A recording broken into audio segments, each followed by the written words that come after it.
The summoning. In a neglected, decaying house on the outskirts of a forgotten town, there lay a Ouija board. No one could remember who'd brought it there or who'd last touched it. The old board lay half buried in dust, silent in the shadows of the attic, resting atop a crate, its planchette dark and still. The townsfolk kept their distance, murmuring of misfortune and curses, warning each other to never, ever enter the house. Jenna, a young skeptic intrigued by legends of haunted places, was drawn to the house, despite the ominous warnings.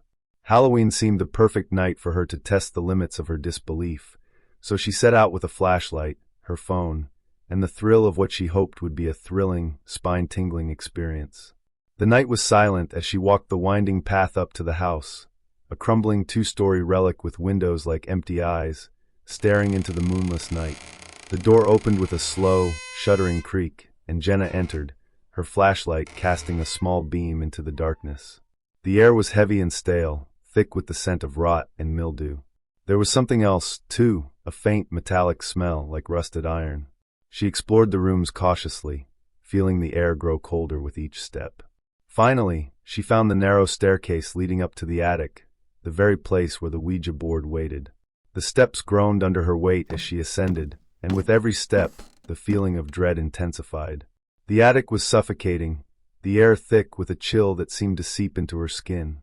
She shone her flashlight around, and there it was, the Ouija board, lying atop the crate as if waiting for her. It looked ancient, the wood cracked and warped, with faded letters and symbols worn smooth from years of use. The planchette sat beside it, dark with an oily sheen that seemed to glisten under her flashlight.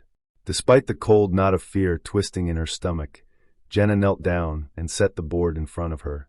She placed the planchette in the center, took a deep breath, and let her fingers rest lightly on it. For a moment, she just sat there, surrounded by the pressing silence, the weight of the house bearing down on her. Then she asked, "Is there anyone here?" The planchette twitched. She froze, feeling the pulse of something unfamiliar, something alive watching her. She forced herself to stay calm, convincing herself it was just her imagination. But the planchette moved again, more forcefully this time, sliding slowly but deliberately toward yes. Her mouth went dry, but she pressed on, her voice trembling as she asked her next question. "Who are you?" The planchette moved faster now, spelling out a name she didn't recognize. It didn't matter. She could feel a change in the air, like an invisible presence tightening its hold on the room. She continued, asking question after question, each answer colder and more cryptic, each movement of the planchette feeling less like a coincidence and more like something intentionally guiding her. Her questions turned to pleas for information, a desperate attempt to understand what lurked on the other side of the board. Finally, she asked, "What do you want?" The planchette shot to one corner of the board, then to the other, moving with a frantic, feverish speed. It spelled, "You." The silence in the attic deepened, thick and almost viscous, pressing in around her like a living force. The air grew colder, each breath visible in front of her. She tried to lift her fingers from the planchette, but they felt glued to the wood, as if something held them there with an iron grip. Her heart pounded, her skin prickling with an unbearable sense of dread. She needed to leave, but the board wasn't letting her. The planchette began to move on its own, spelling out, "Look behind you." Jenna's breath hitched, her entire body freezing in place. She didn't want to look, every instinct screamed that something would be there, just inches behind her. But the grip on her hands was unyielding, and slowly, she turned her head. At first, she saw only darkness, an impenetrable blackness that seemed to pulse with a life of its own. But then, she made out a figure, a shadow twisting and writhing in the corner, forming into a vaguely human shape. It had no face, no features, only a dark, empty void where eyes and a mouth should have been. And yet she felt its gaze, cold and piercing, fixed upon her with a hungry intensity.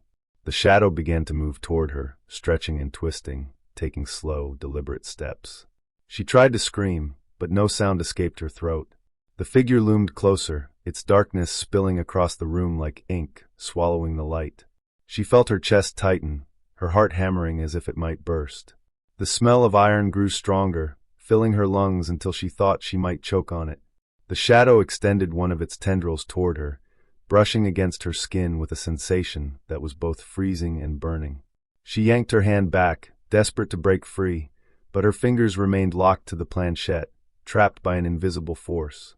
Her mind raced, searching for an escape, but the shadow continued to close in, its darkness bleeding into her vision.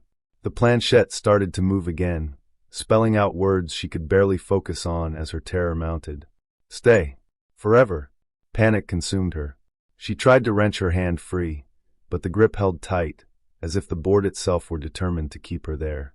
She felt the cold seep into her bones, spreading through her limbs, immobilizing her as the shadow drew nearer. Its touch slithered up her arms, and she felt a numbness spreading through her body, like she was being drained, devoured by the darkness. Her vision dimmed, the attic dissolving into an endless void. She could no longer feel her fingers, her arms, her legs, the sensation of her own body slipping away as the darkness swallowed her whole. Her mind screamed, but her voice was silent, lost in the suffocating void that consumed her. The next morning, the townsfolk noticed a strange change in the old house. Its windows, once dark and vacant, seemed to pulse with a faint, eerie glow. The air around it was colder, and a creeping sense of dread filled anyone who drew near. They whispered among themselves, recounting tales of those who'd vanished near the house, warning each other anew to stay away. But up in the attic, the Ouija board sat, undisturbed, the planchette resting in the center. If one were to look closely, they might see faint streaks on the planchette, as though fingers had once clung there in desperation. And if one dared to place their fingers on it, they might feel a chill, a whisper, as if the board itself was waiting for the next soul to call upon it, to ask the question that would awaken the shadow lurking within. And somewhere, in the endless darkness beyond, Jenna's voice still screamed, trapped within the void, forever bound to the house, forever lost to the shadows that lived within.